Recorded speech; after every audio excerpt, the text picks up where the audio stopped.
السلام علیکم ورحمۃ اللہ وبرکاتہ۔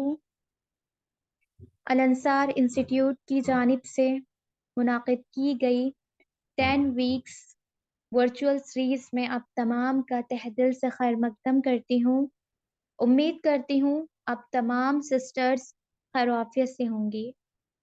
الحمدللہ ثم الحمدللہ وما توفیق الا باللہ۔ اللہ کا فضل کرم ہے، اس کا احسان ہے کہ اس نے پھر سے ایک نئی سیریز کا آغاز کرایا جو کہ ہے ارکان اسلام۔ ہم تمام کا ریلیجن اسلام ہے، ہم لوگ جانتے ہیں، اور بچپن میں ہی ہمیں سکھا دیا جاتا ہے کہ اسلام کے ارکان 5 ہوتے ہیں: شہادتین، نماز، روزہ، زکوٰۃ، حج۔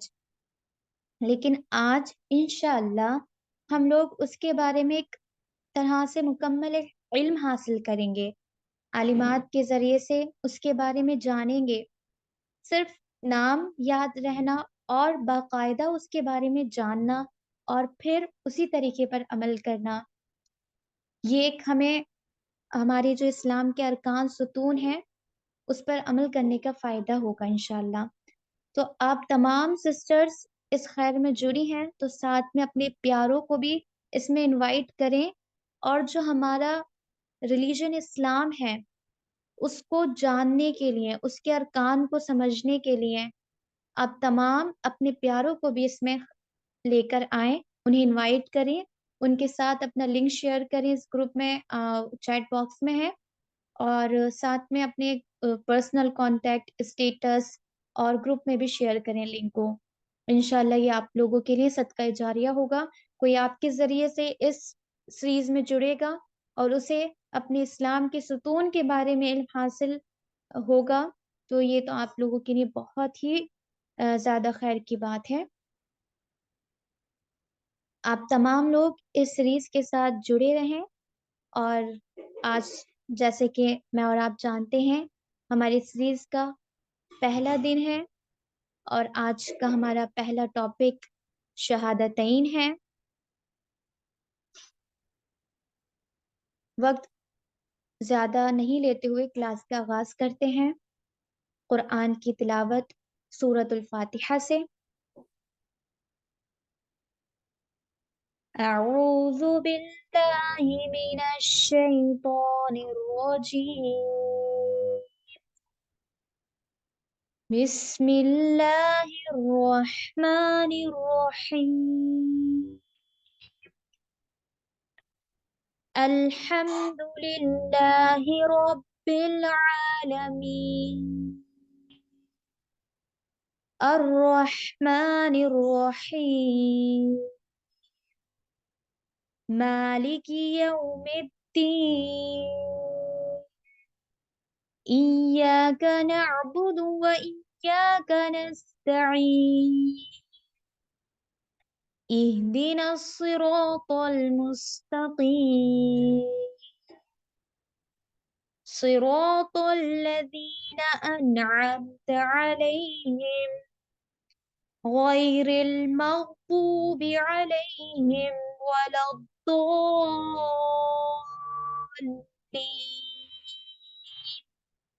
آمین۔ اب میں دعوت دیتی ہوں سسٹر نورہ علی جیدی کو، جو کہ ماشاءاللہ عالمہ فاضلہ ہیں، وہ آئیں اور اپنے عنوان پر خطاب کریں۔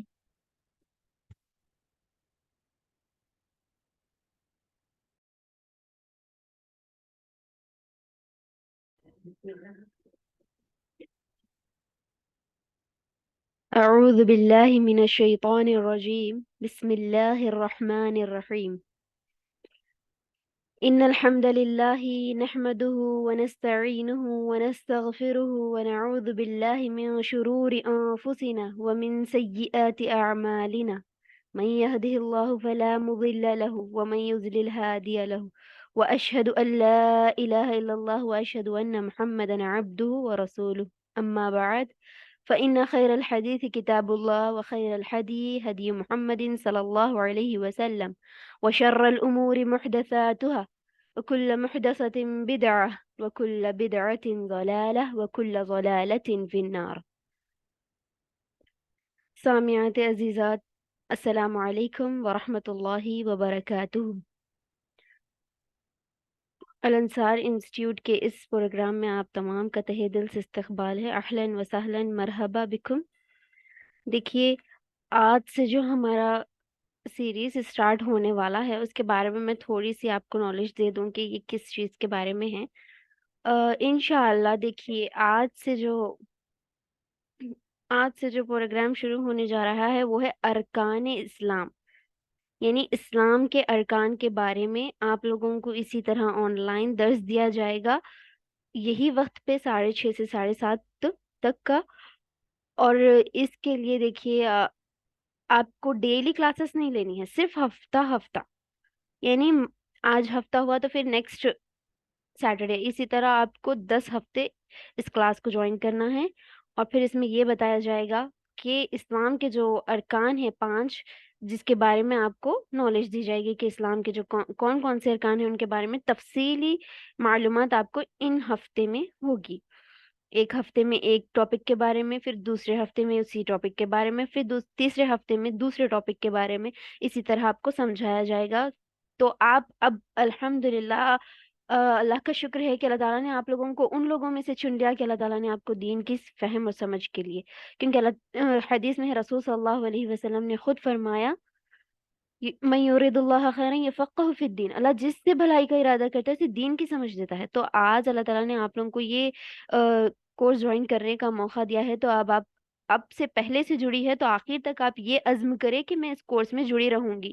5 ارکان کے بارے میں آپ کو بیسک نالج تو ہو جانی چاہیے، اگر آپ کو بیسک ہے تو ڈیپلی نالج تو ہونی چاہیے۔ تو آپ اس کورس میں اس طرح عزم کر کے جوائن ہو کے انشاءاللہ میں جو بھی سنوں گی عمل کروں گی، اپنی اولاد کو سکھاؤں گی، اور خود جو بھی پوچھے ان کو بتاؤں گی۔ اس طرح آپ عزم کر کے اس میں داخل ہوں۔ اور پھر دیکھیے، اب میرا جو ٹاپک آج کا ہے وہ ہے شہادتین۔ تو سب سے پہلے میں اپنے عنوان کی طرف آنے سے پہلے میں آپ کو بتا دوں، ارکان اسلام، ارکان اسلام، آپ جب سے دیکھ رہے ہیں پوسٹ وغیرہ بھی کہ ارکان اسلام ہے، اسلام کے ارکان، اسلام کے ارکان، تو دیکھیے ارکان کیا ہے؟ رکن کی جمع ہے۔ ارکان کیا ہے؟ رکن کی جمع ہے۔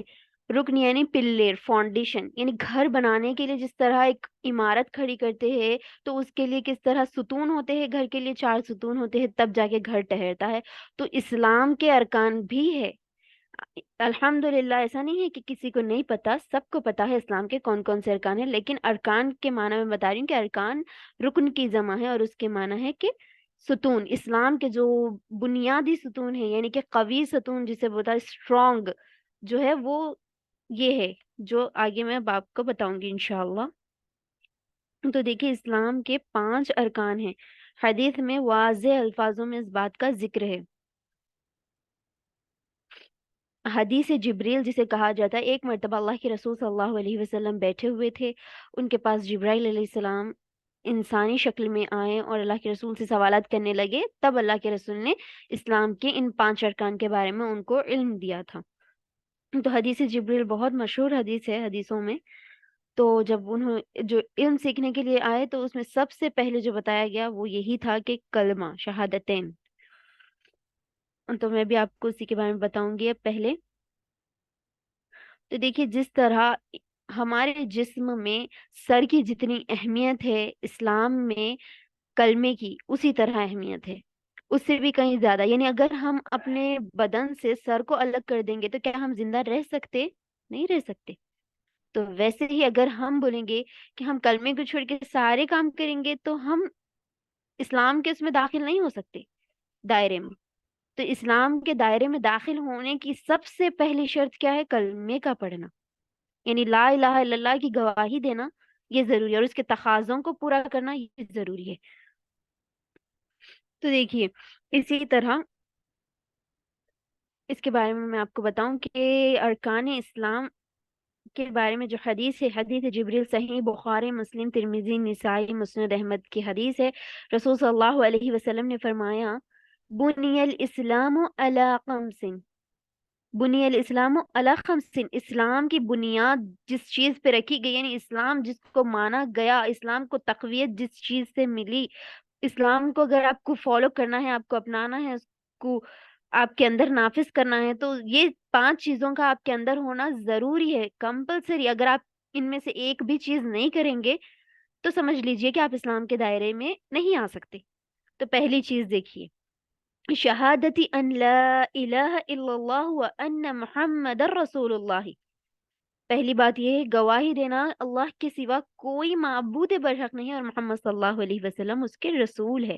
اور پھر دوسرا، وہ اقام الصلاۃ و ایتاء الزکاۃ و حج البیت و قیام الرمضان و صیام رمضان، نماز قائم کرنا، زکوٰۃ ادا کرنا اور حج کرنا اور رمضان کے روزے رکھنا۔ رسول صلی اللہ علیہ وسلم نے فرمایا، اسلام کی بنیاد 5 چیزوں پہ رکھی گئی۔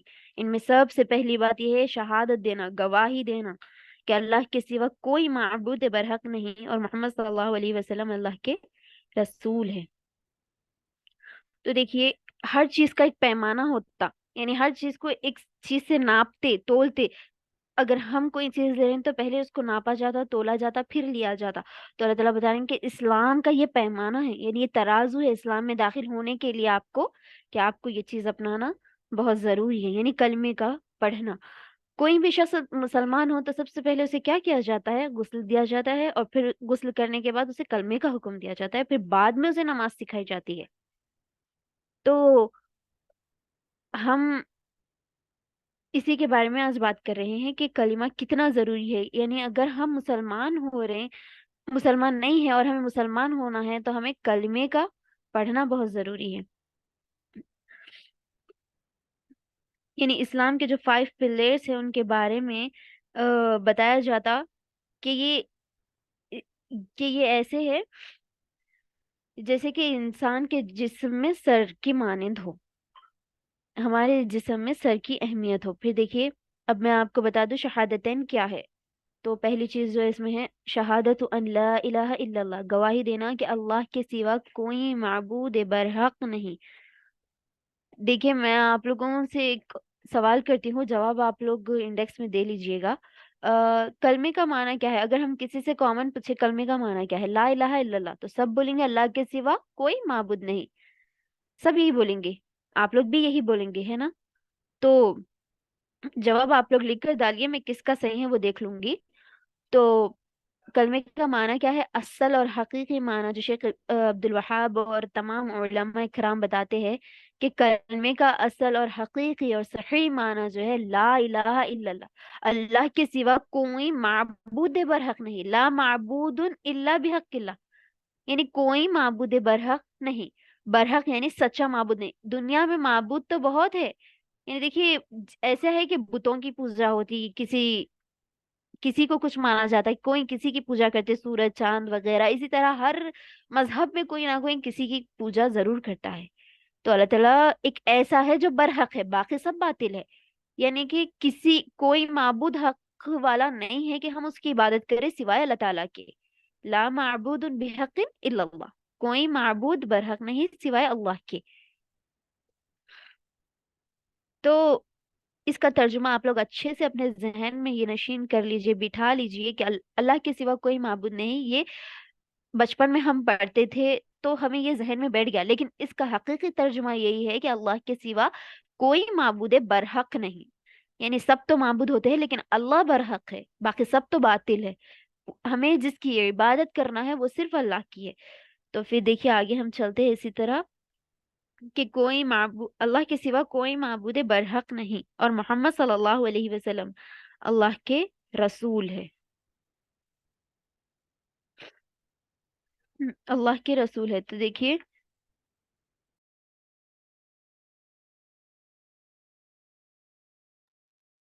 اب ہر کسی کا یہ سوال ہوتا ہے کہ توحید کیا ہے؟ یعنی ہم تو کلمہ پڑھ رہے ہیں، ہم موحد ہے، یعنی ہم کلمے پہ ہے تو ہم موحد ہے، ہم کلمہ پڑھ رہے ہیں، موحد۔ اور اسی طرح کلمہ کیا ہے؟ توحید ہے، یعنی کلمے کا پڑھنا ایک انسان کے لیے قلعے کے مانند ہے، کلمے کا پڑھنا انسان کے لیے قلعے کے مانند ہے۔ پھر بتایا جاتا ہے کہ توحید اصل میں کیا ہے، وحدہ کا مصدر ہے، یہ کس سے نکلا، واحد یعنی ایک۔ ہم کیا بولتے ہیں کہ اللہ تعالیٰ لا الہ الا اللہ، اللہ کے سوا کوئی معبود برحق نہیں، یعنی اللہ تعالیٰ ایک ہے، یکتا ہے، واحد ہے، تو اس کے لیے لفظ استعمال ہوا ہے توحید کا، تو یعنی اللہ تعالیٰ ایکتا ہے، اس کا کوئی شریک نہیں۔ دیکھیے کلمے کی اتنی زیادہ اہمیت ہے کہ اس کے بارے میں بتایا جاتا کہ اگر کوئی شخص کلمہ پڑھ لے تو وہ کامیاب ہو گیا، یعنی اس کو جنت مل گئی۔ اب آپ یہ بھی نہ سمجھ لی، معاذ بن جبل کی حدیث میں رسول صلی اللہ علیہ وسلم نے فرمایا کہ معاذ جب یمن کی طرف گورنر بنا کے بھیجے جا رہے ہیں تو کہا کہ سب سے پہلے تم بندوں کو اس بات کی گواہی دو کہ اللہ کے سوا کوئی معبود نہیں، یعنی کہ اگر ہم کامن دیکھے کہیں پہ جا رہے ہوتے ہیں تو ہم انسان سے کہتے ہیں خدا حافظ، اللہ حافظ وغیرہ اس طرح کی باتیں کرتے ہیں، لیکن اللہ کے رسول صلی اللہ علیہ وسلم نے جو معاذ بن جبل کو کہا کہ یمن کی طرف ان کو گورنر بنا کے بھیج رہے تھے تو کہا کہ لوگوں کو سب سے پہلے تمہیں یہ بات بتانی ہے کہ اللہ کے سوا کوئی معبود نہیں، یعنی تم یمن کی طرف دین کی دعوت دینے جا رہے ہیں تو سب سے پہلے تمہارا مقصد کیا ہونا، کیا یہ بات بتانا کہ اللہ کے سوا کوئی معبود برحق نہیں ہے۔ یہ بات بتانے کے لیے ان کو یمن کی طرف خاص بھیجا گیا تھا۔ تو دیکھیے کلمے کی دعوت ایک عام دعوت نہیں ہوتی، کلمے کی دعوت بہت بڑی دعوت ہوتی ہے۔ دیکھیے تمام انبیاء، جتنے بھی انبیاء گزرے ہیں، ان سب کی دعوت کا لب لباب بس یہی تھا کہ اللہ کے سوا کوئی معبود برحق نہیں اور محمد صلی اللہ علیہ وسلم اللہ کے رسول ہے۔ دیکھیے تمام انبیاء اکرام رسول جتنے بھی ہم سے پہلے گزرے ہیں، جیسا کہ سب سے پہلے نوح علیہ السلام کے بارے میں ہم بات کریں تو دیکھیے ان کے بارے میں سورۃ العراف میں کیا بتایا جاتا ہے، اعبدوا اللہ ما لکم من الہ غیر، تم اللہ کی عبادت کرو، اس کے سوا کسی اور کی عبادت نہ کرو۔ نوح علیہ السلام اپنی قوم میں سب سے پہلے سب کو یہ بات کی دعوت دی کہ نماز نہیں پڑھنا، روزہ نہیں رکھنا، نماز روزے سے پہلے ایک اہم چیز ہے کہ وہ آپ کو کلمہ پڑھنا ہے۔ پھر اس کے بعد بتایا ہود علیہ السلام نے اپنی قوم کو، ساری قوم میں جا کے سب سے پہلے کس چیز کی دعوت دی، اعبدوا اللہ ما لکم من الہ غیری، سورۃ العراف میں، کہ انہوں نے بھی اپنی قوم کو اس بات کی گواہی، اس بات کی دعوت دی کہ اللہ کے سوا کوئی معبود برحق نہیں اور محمد صلی اللہ علیہ وسلم اللہ کے رسول ہے، یعنی کہ یہی دعوت عام تھی، یعنی ہر نبی کو بھیجے جانے کا مقصد صرف یہی تھا کہ کلمہ بلند ہو، اللہ کا نام ہو، یعنی کہ اللہ ایک ہے یہ سب کو معلوم ہو جائے۔ کیونکہ بعض لوگ ایسے تھے جو بتوں کی پوجا کرتے، بعض لوگ ایسے ہیں جو سورج، گائیں، بچڑے وغیرہ اس طرح ساری چیزوں کو انہوں نے معبود بنا لیا تھا، تو اللہ تعالیٰ بتا رہے ہیں کہ ایسا نہیں ہے، اللہ تعالیٰ ہی معبود برحق ہے۔ پھر صالح علیہ السلام نے بھی اپنی قوم کو یہی دعوت دی، اعبدوا اللہ ما لکم من الہ غیری۔ سارے انبیاء کی دعوت کا لب لباب بس یہی تھا۔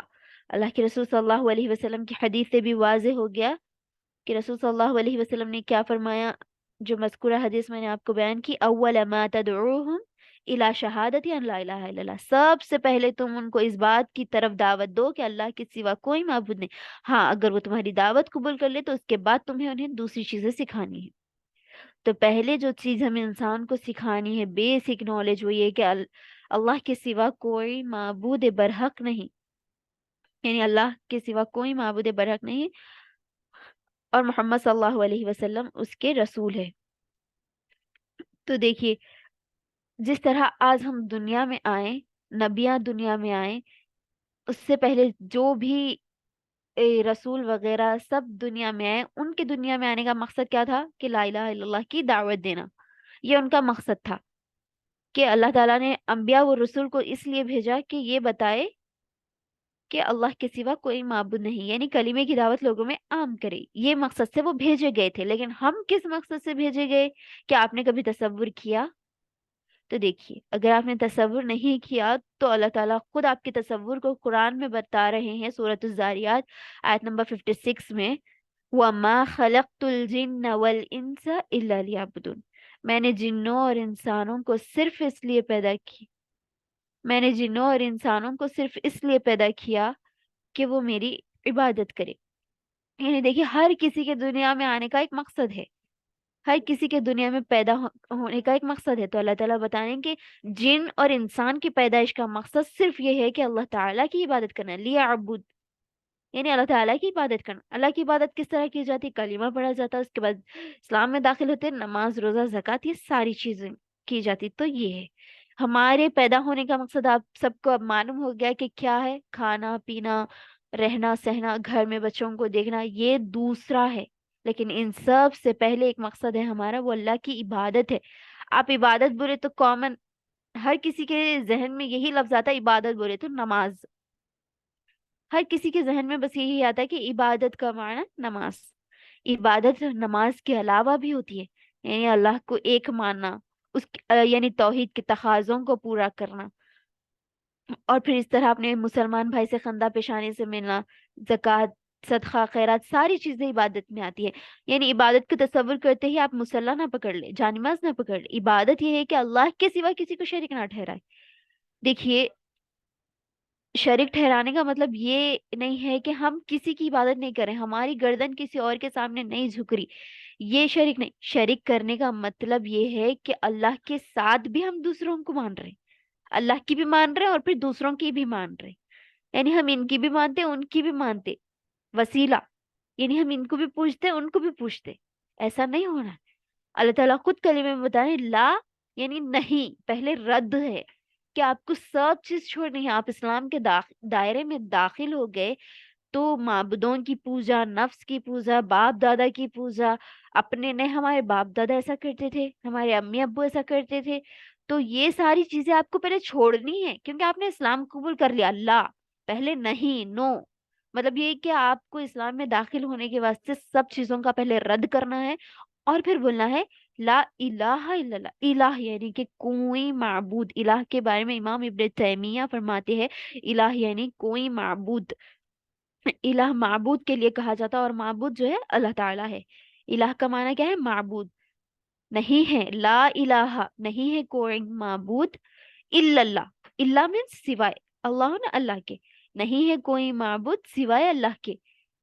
تو آپ جب کلمے میں داخل ہو گئے، تو آپ جب کلمہ پڑھ لیا اور اسلام میں داخل ہو گئے تو آپ نے ساری چیزوں کو رد کر دیا، آپ نے ساری چیزوں کو ٹھکرا دیا اور آپ نے جس چیز کو ایکسپٹ کی، جس چیز کو آپ نے سب سے پہلے قبول کیا، وہ ہے الہ. یعنی اللہ کو معبود بنا لیا آپ نے. یعنی معبود دیکھیے، ایک ہوتا کہ معبود ہوتا کہ اللہ تعالیٰ کی ہم عبادت کرنا، اور ایک ہے کہ ہم غلام بننا اللہ تعالیٰ کے. دو چیزیں ہوتی. تو معبود میں بتایا جاتا ہے کہ معبود وہ لفظ ہے عبد سے نکلا، یعنی غلام بن کے رہنا ہے ہم کو اللہ تعالیٰ کا. 24 گھنٹے ہمیں اللہ تعالیٰ کی بات کرنی. الہ یعنی معبود، اور ایسے شخص کو معبود کہا جاتا کہ جس کی عبادت ہمیشہ کرنی ہے، یعنی اس کی عبادت کبھی نہیں چھوٹنی ہے. یعنی ہمیں دن کے 24 گھنٹے میں سے صرف 1 گھنٹہ 2 گھنٹے نہیں، بلکہ پورے 24 گھنٹے اس کے سپرد کرنی ہے. یعنی آپ کو میں ایک ایگزامپل دیتی ہوں، دیکھیے مثال کے طور پہ سمجھاتی ہوں کہ ایک بندہ اگر اپنے پاس کسی کو رکھتا ہے کام کرنے کے لیے، تو ایک نوکر رکھتا ہے اور ایک غلام رکھتا ہے. غلام ایسے ہوتے ہیں جو خرید لیے جاتے ہیں، یعنی کہ ان کو خریدا جاتا ہے پیسوں سے اور پھر ان کو اپنے گھر میں ہی رکھ کر ان کی ٹریننگ کی جاتی ہے کہ یہ کام تمہیں کرنا ہے. اور نوکر ایک ہوتا ہے کہ اسے چند پیسے دیے جاتے ہیں اور پھر وہ اپنا کام کرتا ہے، ڈیوٹی کرتا ہے اور چلا جاتا ہے. تو اللہ تعالیٰ نے ہمارے لیے جو لفظ استعمال کیا وہ نوکر کا نہیں کیا. کتنا اچھا لفظ اللہ تعالیٰ نے ہمارے لیے استعمال کیا، جو میں نے ابھی آیت اوپر پڑھی ہے، وَمَا خَلَقْتُ الْجِنَّ وَالْإِنسَ إِلَّا لِيَعْبُدُونَ. عبد کا لفظ استعمال کیا، یعنی کہ آپ اللہ کے نوکر نہیں ہیں، آپ اللہ کے غلام ہیں. یعنی آپ کو اللہ کی 24 گھنٹے بات سنی ہے، آپ کچھ وقت کے لیے نہیں سننا ہے، آپ کو 24 گھنٹے اللہ کی بات سننی ہے. ایسا ہو رہا ہے کہ آپ نوکروں کی طرح اگر کام کر رہے ہیں تو اللہ تعالیٰ آپ کو اتنا ہی معاوضہ دیں گے اور پھر آپ کی آپ کو اتنا ہی اجر مل جائے گا.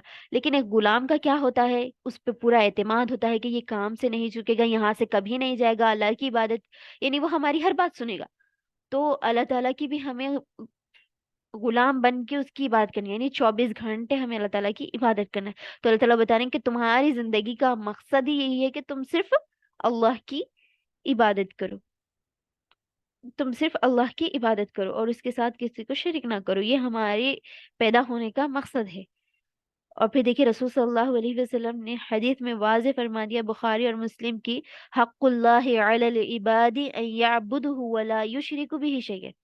اللہ کا بندوں پہ حق یہ ہے کہ ہم، اللہ کا حق کیا ہے کہ ہم اس کی عبادت کرنا اللہ تعالیٰ کا حق ہے، یعنی اللہ تعالیٰ ایک ایسا معبود ہے جو ڈیزرو کرتا ہے کہ ہم اس کی عبادت کریں. باقی کوئی معبود ایسے نہیں ہے جو ڈیزرو کرتے کہ ہم ان کی عبادت کریں، کیونکہ وہ تو کھانے پینے کی بھی چیزیں نہیں دیتے. اللہ تعالیٰ اتنی ساری چیزیں دیتا ہے، اگر ہم گننے بیٹھ جائے تو سمندر کی سیاہی ختم ہو جائے.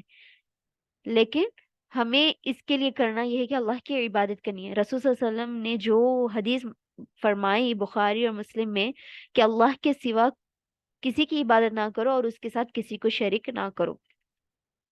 اور پھر دیکھیے حدیث میں رسول صلی اللہ علیہ وسلم نے واضح فرما دیا بخاری کی حدیث میں، من اکبر الکبائر الشرک باللہ، گناہوں میں سب سے بڑا گناہ اللہ کے ساتھ کسی کو شریک کرنا ہے. یعنی دیکھیے آپ اگر اسلام میں داخل ہونے کے بعد کسی چیز کو اگر مان رہے ہیں آپ یعنی سمجھ لیجئے کہ نہیں ہمارے باپ دادا ایسا کرتے تھے، نہیں ہمارے امی ایسا کرتے تھے، ہمیں ایسا سکھایا گیا، ہمیں ایسا بتایا گیا. آپ اسلام کو دیکھیے، اسلام میں کیا بتایا گیا، اسلام میں کیا یہ ہے جو آپ کر رہے ہیں، آپ اس کو دیکھیے، آپ کو وہ دیکھنا ہے. کیونکہ اللہ کے رسول نے واضح فرما دیا گناہوں میں سب سے بڑا گناہ کسی کے ساتھ شریک کرنا ہے. یعنی کہ کسی کی بات ماننا، اللہ کے علاوہ کسی اور کو پوچھنا، ہماری گردن کسی اور کے سامنے جھکنا، یہ گناہوں میں سب سے بڑا گناہ ہے. اور پھر دیکھیے لقمان علیہ السلام اپنے بیٹے کو نصیحت کرتے اس طرح کہ سورہ لقمان میں بتایا گیا، یا بنی لا تشرک باللہ ان الشرک لظلم عظیم. اے بیٹے تم اللہ کے ساتھ کبھی کسی کو شریک نہیں کرنا، کبھی کسی کو نہیں ساتھ ٹھہرانا، بے شک شرک کیا ہے، بہت بڑا ظلم ہے. تو ایک شرک ایک ایسی چیز ہے کہ انسان اس کے ذریعے سے بتایا جاتا فَإِنَّ الظُّلْمَ ظُلُمَاتِ يَوْمِ الْقِيَامَةِ. وہ ظلم کیا کرتا ہے، یہ شرک جو ہمیں کیا کرتا ہے، قیامت کے دن اندھیروں میں ڈھکل دیتا، یعنی جہنم میں ڈھکیل دیتا. اور اگر آپ اس کے عوض میں اس کے برعکس آپ اگر کلمہ پڑھ لیں گے تو آپ کو فوز و فلاح یعنی کامیابی، کامیاب قد افلح، یعنی آپ کامیاب ہو گئے اگر آپ نے کلمہ پڑھ لیا اور اس کے تقاضوں کو پورا کر لیا. تو دیکھیے یہ کلمے کا اصل معنی جو میں آپ کو سمجھانا چاہ رہی ہوں جب سے وہ یہی ہے کہ اللہ کے سوا کوئی معبود برحق نہیں ہے اور محمد صلی اللہ علیہ وسلم اللہ کے بندے اور اس کے رسول ہے. دیکھیے بتایا جاتا کہ آسمان کے نیچے معبودوں میں سب سے بدترین معبود وہ ہے خواہش نفس. خواہش نفس سب سے بدترین معبود ہے. دیکھیے ہم یہ بولتے ہیں کہ ہم اللہ کی بات مان رہے ہیں، ہم کسی اور کی بات نہیں مان رہے، لیکن آپ اگر آپ کے نفس کی مان رہے ہیں تو وہ بھی شرک ہے. کیونکہ اللہ تعالیٰ خود قرآن میں فرماتا ہے کہ انہوں نے خواہش نفس کے مطابق نمازوں کو ضائع کر دیا. یعنی وہ لوگ تھے جنہوں نے خواہشوں کے پیچھے جا کے نمازوں کو ضائع کر دیا، نمازوں کو چھوڑ دیا، انہوں نے ایسا کیا. یعنی خواہش نفس کی عبادت کرنا بہت بری بات ہے. بدترین عبادتوں میں یعنی کہ آسمان کے نیچے جتنے معبودوں کی پوجا کی جاتی ہے ان میں سب سے بدترین معبود جو ہے اپنے نفس کی پوجا کرنا ہے. یعنی نہیں ہمارا دل بول رہا آپ یہ ایسا کیوں کر رہے ہیں، نہیں ہمارا دل بول رہا، آپ کا دل بول رہا لیکن آپ کا اسلام نہیں بول رہا وہ چیز کرنے کے لیے. اگر وہ اسلام میں نہیں ہے تو وہ مردود ہے، وہ رد ہے، وہ بیکار ہے، شرک ہے. اور شرک آپ کو ایک دن قیامت کے دن اندھیروں میں ڈکل دے گا. آپ اپنے دماغ میں اس بات کو بٹھا لیجئے کہ ہمیں کسی کی بات نہیں سننا ہے، صرف اللہ کی، حتیٰ کہ اپنے نفس کی بھی نہیں. اگر آپ کی نماز کا وقت جا رہا اور آپ کا دل برا کہ تھوڑی دیر لیٹے رہے اور آپ نے اپنے نفس کی سن لی تو یہ بھی شرک ہے. آپ نے کہا کہ ہمارے پچھلے باپ دادا ایسا کرتے تھے تو ہم نے کیا تو یہ بھی شرک ہے. ہر بڑا صحیح نہیں ہوتا. آپ کو دیکھنا ہے کہ آپ کے باپ دادا کس بیس پہ تھے، یعنی ان کا فاؤنڈیشن کیا تھا. کیا وہ بنی الاسلام علی خمسن وہ فالو کرتے تھے کہ اسلام کے 5 چیزیں جو بتائی گئی کہ 5 بنیادیں جو تھی پلیر اسلام کے ہیں وہ فالو کرتے تھے. اگر وہ کرتے ہیں تو بہت اچھی بات ہے کہ آپ بھی کریے. دیکھیے جس طرح ایک عمارت کے گرنے سے سارا گھر گر جاتا، اگر آپ کلمے میں گڑبڑی کرے، کلمے کے تقاضوں کو پورا کرنے سے قاصر ہو تو مطلب یہ ہے کہ آپ کا اسلام میں داخل ہونا متنفر ہو گیا، ایک دم منہدم ہو گیا، یعنی کہ وہ گر گیا. جس طرح ایک گھر ایک ستون کے نکالنے سے گر جاتا ہے، اسی طرح اگر آپ نے کلمے میں کچھ گڑبڑی کی، کلمے کو اس کے تقاضوں کو پورا کرنے سے رہ گیا تو آپ کا اسلام قبول کرنا تھوڑا سا وہ ہو جائے گا. آپ اس پہ غور و فکر کریں، کوشش کریں کہ ہم صحیح اسلام میں داخل ہو، اللہ کے رسول نے جس طرح بتایا ہم اس طرح داخل ہونے کی کوشش کریں. اور یہ سمجھے کہ ہم صرف افراد یعنی اللہ ہی کو ایک معبود مانیں گے، اس کے سوا کسی کو نہیں مانیں گے.